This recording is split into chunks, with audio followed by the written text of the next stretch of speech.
So let me ask you something. What's something that you're wrong about? I mean, you have attitudes and beliefs and kind of an outlook on the world. Which of these attitudes and beliefs are wrong? It's kind of hard to think of any, isn't it? Well, that's understandable, but let's take the next logical step. That means that, as far as you can tell, you're not wrong about anything, which by definition means you think you're right about everything. And if this is the case, that means that anyone who disagrees with you is wrong. Now, of course, you know you can't be right about everything, right? You understand that we're all fallible and that there are things that you believe or attitudes that you hold that are probably wrong, but you can't really think of anything. In fact, this whole idea of wrong seems kind of abstract. Truth is, it's remarkably difficult to identify anywhere that we may be wrong.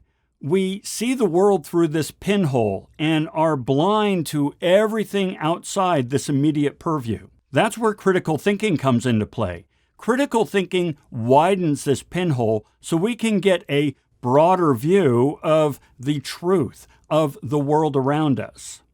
And that's what we're going to talk about today. We are going to learn how to exercise critical thinking so that we can come to a closer understanding of the truth. And in so doing, discover ways that we may be wrong. It sounds like fun, right?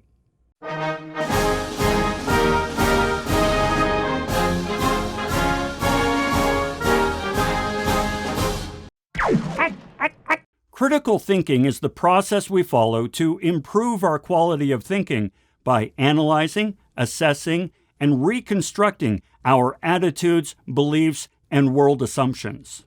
So, to understand how to do this, let's explore what I mean by analyzing, assessing, and reconstructing our thinking. And you know what? Let's go ahead and deconstruct one of the most cherished attitudes I had and that I ended up changing because of critical thinking. As with many of my generation, for most of my life, I believed that a college education, we're talking a bachelor's or a master's degree, was absolutely necessary to be successful. And that those who went on to the trades, the mechanics, construction workers, electricians, plumbers, well, let's just say that the world needs ditch diggers too. I mean, sure, they'll be able to earn a living and all, but that's not where someone with drive and ambition looks to start a shining future. Now, for many years, decades in fact, I accepted this attitude as a dogma, something that was incontrovertibly true. But now, let's apply the practice of critical thinking to this dogma and see what comes out on the other end. Okay, the first thing we're going to do is analyze this attitude. And that means breaking it down into its constituent parts. And in so doing, I came up with the following elements. First, the physical work environment. I just sort of assumed that working in a professional, say, business building, air conditioning, and all that sort of stuff was preferable to working in a factory or a job site or something of that nature. Second, higher level thinking. I just kind of thought that, a professional job, the good old white-collar job, requires a greater degree of higher level thinking versus that of, say, a plumber or an electrician or someone like that.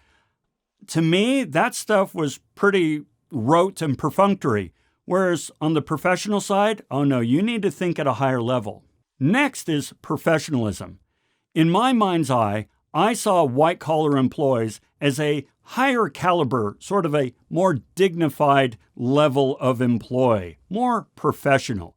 And things like backbiting and politics and, sort of the ugly underbelly of the workplace was going to be less prevalent than in, say, factories and job sites and, places like that.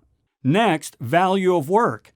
I just kind of thought that white-collar work, the professional laborer, produces something that's of higher quality and more valuable to the economy than a blue-collar employee. Then there's income and opportunity.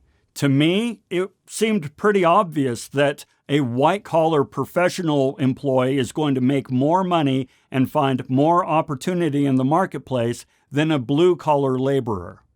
Okay, so what we've done now is we've analyzed my belief that it's better to have a college degree and a blue-collar career than to just go straight into the trades and follow a blue-collar career. We've analyzed it by breaking my belief down into its constituent parts. Now let's assess the value of these parts. First, let's look at the physical work environment. Why would I assume that working in a small little gray 6x6 cubicle is preferable to working at a job site or in a factory? In fact, I've seen some factories that are pretty darn amazing. It's like being inside of a Swiss watch or something. On the other hand, I've seen some business buildings that were atrocious. The place needed to be condemned. So no, there's no reason I should just presume without looking at the environment that the white-collar environment is better than the blue-collar environment. At best, it's a level of preference, but objectively, no, they're both great. Next is higher-level thinking. As you know, I just kind of assumed that white-collar work required a higher level of intellectual capacity than, say, the blue-collar. Well, a book by Matthew Crawford called Shop Class as Soulcraft really helps to dispel this myth. He goes on to really explain in great detail how the laborer, that sort of blue-collar world, if you will, really has to problem solve and assess and analyze at a level that previously I did not understand or appreciate. So no, both sides of this equation, white collar, blue collar, require higher level thinking. Okay, but then what about professionalism? Well, I've got news for you. I've been around long enough to know that things like political infighting and backbiting and just throwing people under the bus, it happens everywhere. White collar, blue collar, it doesn't matter. Now, maybe the white collar world, that professional world, they might be a little bit more nuanced about it, but nuance doesn't make it go away. It's still happening. They're a little more sophisticated in how they throw each other under the bus, but they're still doing it. Human nature is human nature, no matter where you work in this spectrum of white collar versus blue collar. Okay, then what about value of the work? Well, I've come to understand that all work has value. And in fact, over on the blue collar side, that labor side, the value can be much more tangible, much more real and immediate, something that's easy to observe and measure and appreciate. Now, why does this matter? Well, because we need to be able to see ourselves in our work in order to be fulfilled and self-actualized in what we do. And if anything, the blue-collar side might have an advantage over us. They might be able to see the immediate value and really kind of translate that into self-worth much more easily than on the white-collar side. Regardless, both sides have value. One doesn't really beat the other out. Then we have income and opportunity. Well, here's the thing. My generation for decades has belittled the laborer, if you will, this blue-collar side, all the trades, which means we've really pushed an entire generation to go into university and get these college degrees I was talking about. And in so doing, we pushed, wood shop and metal shop and auto all out of the high schools and so forth, because we're really directing everybody over to the colleges and universities. Well, this has created a real labor gap, if you will, a skills gap. And what's happening is all these baby boomers who had these skills in the past, they're all retiring, but there's nobody around to take their place.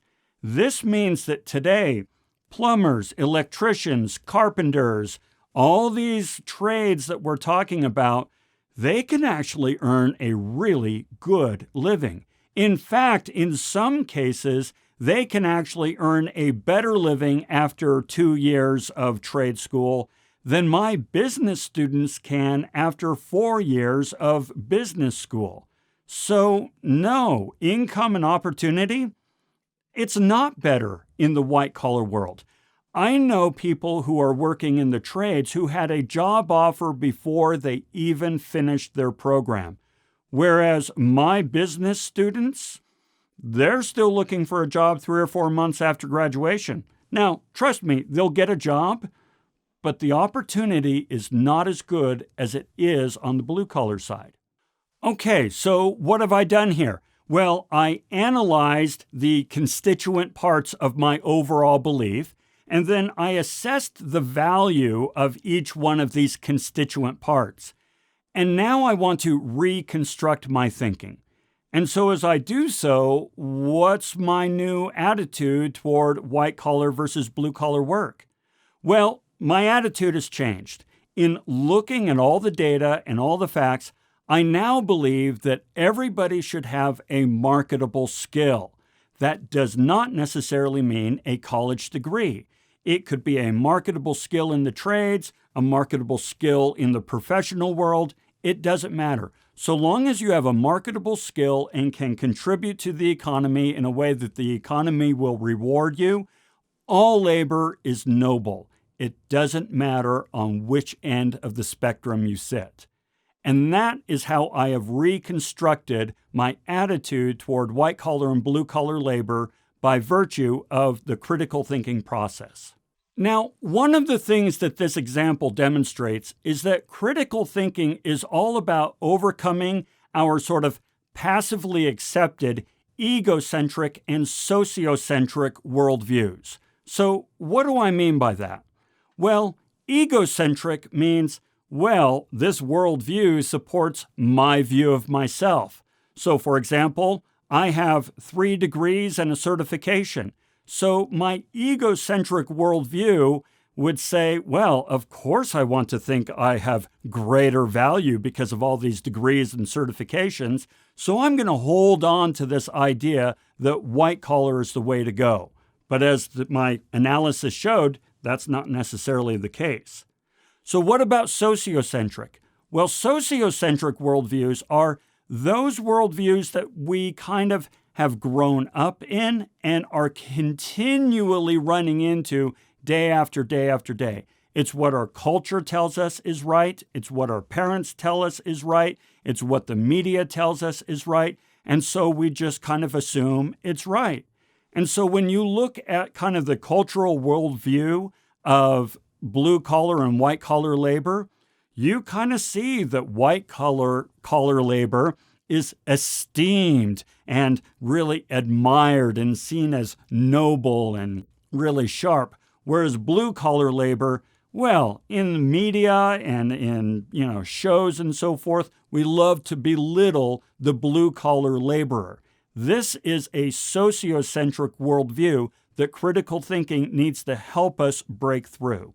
Now, one aspect of critical thinking that is very important to understand is that it is directed to ourselves. It is inward-looking, not outward-looking. This means that it is self-critical, self-directed, self-monitoring, all about challenging our own personal worldviews, not the worldviews of others. This is important to remember. If you're looking for a license to troll the internet and practice recreational outrage and decry the social failings of others, this isn't your ticket. Critical thinking is about calling out our own thoughts, beliefs, and attitudes, not those of others.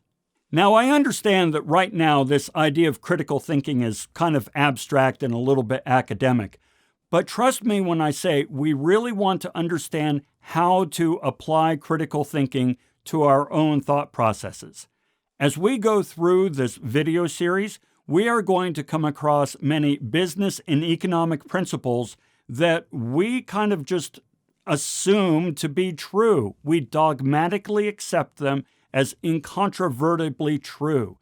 And so when we start challenging them and challenging ourselves, it is going to be uncomfortable. We are not going to like it. We are going to feel this drive to really hold on to our worldview.